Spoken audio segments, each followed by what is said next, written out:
consumption, which can happen on many different levels. Sitting with your 3-year-old daughter as she sings along with The Little Mermaid is an experience that goes well beyond entertainment. A family trip to Disney World may be quite stressful. The food is terrible, the lines are too long, and the youngest sibling will melt down when she's told that she's too short to go on Space Mountain. But most visitors remember it as one of the great experiences of family life. The real meaning of the experience economy, then, is not primarily entertainment. The hierarchy of value they describe in their influential book, from commodities to products to services to experiences, corresponds to a fundamental shift in how we experience the world, from the primarily functional to the primarily emotional.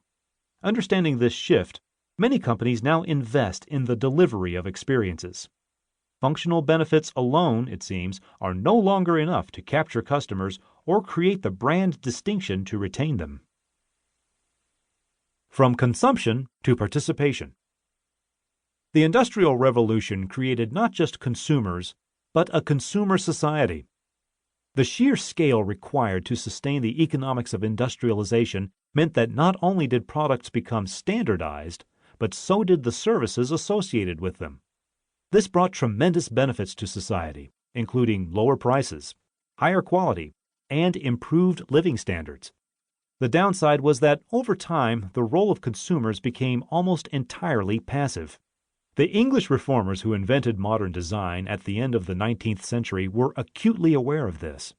They foresaw a world in which the torrent of cheap goods pouring out of Britain's factories no longer held any connection to the workers who made them, or meaning for the public that purchased them. William Morris, the larger-than-life force behind the English arts and crafts movement, was the most articulate spokesman for the view that the Industrial Revolution had ushered in a world of unimaginable riches, but one drained of feeling, passion, and deep human engagement.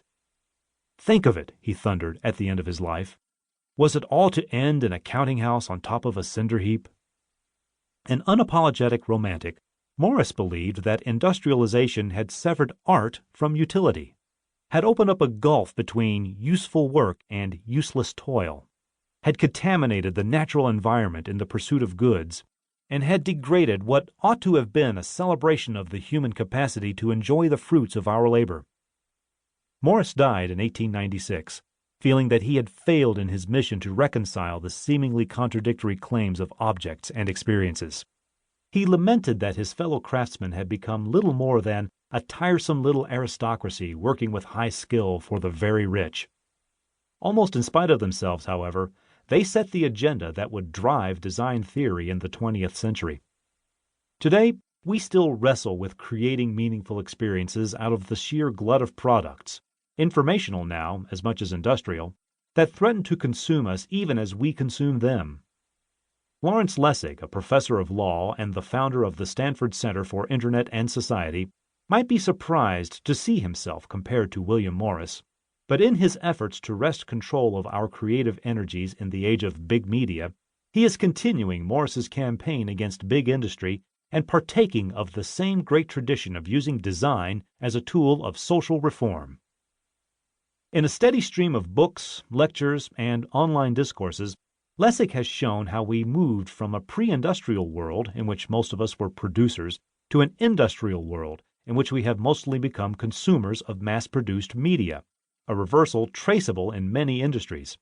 Unlike his Victorian predecessor, however, who gazed backward toward a hopelessly idealized vision of the medieval craftsman producing his own goods, Lessig looks forward to a post-industrial digital age in which we will once again create our own experiences. Lessig uses the example of music to show how we are moving back to active participation in our experiences from the passive consumption of the late 20th century. Prior to the invention of radio and the phonograph, composers sold their scores to publishing houses, which in turn sold them, in the form of sheet music, to customers who played the music themselves, at home, at family gatherings, and so on.